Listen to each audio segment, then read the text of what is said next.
Par exemple, et c'est malheureusement, voilà, c'est toutes les questions dont j'aimerais discuter, mais pas 1 minute 30, mais 3 heures, 8 heures, c'est l'univers est donc fini.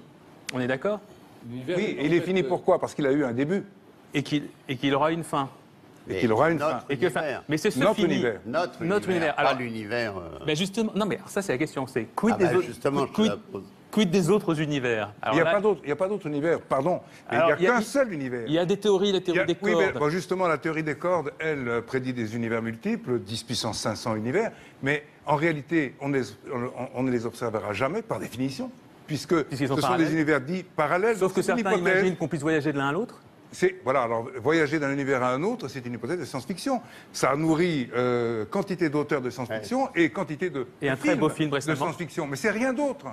Ça n'a pas cette. Mais alors j'ai quand même une question très con. Si l'univers est fini, ce fini est contenu dans quoi? Alors justement, ça c'est la très très bonne question. Einstein, dans quoi on est? Pourquoi est-ce que c'est une bonne question? Rien vous angoisse. Voilà. Pourquoi est-ce que c'est une bonne question? Parce qu'elle génère en fait des réponses qui sont simplement pas, qui sont pas les nôtres, mais qui ont été déjà données par des scientifiques considérables.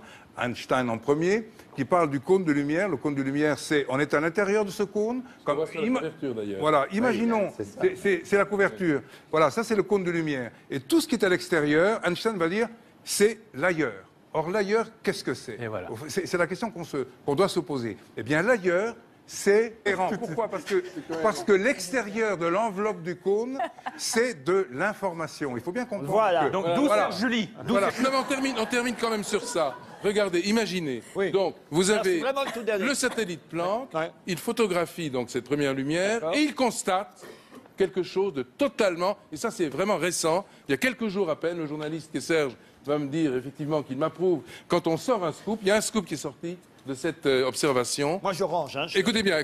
Rangez, mais écoutez en même temps. Allez-y, c'est intéressant. C'est très intéressant, car ce qui se passe, c'est un mystère total.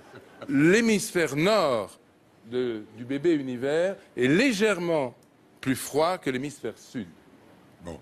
Alors, voilà. Voit ici. Regardez, voilà, vous avez cette image. Le retour du kaléidoscope de Denis Fabre et Garcia Mort. L'image date de quelques mois.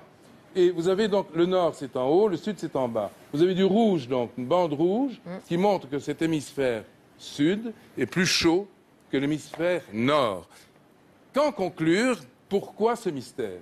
Eh bien, la réponse, elle a été donnée par le plus grand astrophysicien de l'université de Cambridge, qui s'appelle George F. Staffiou. Et il dit...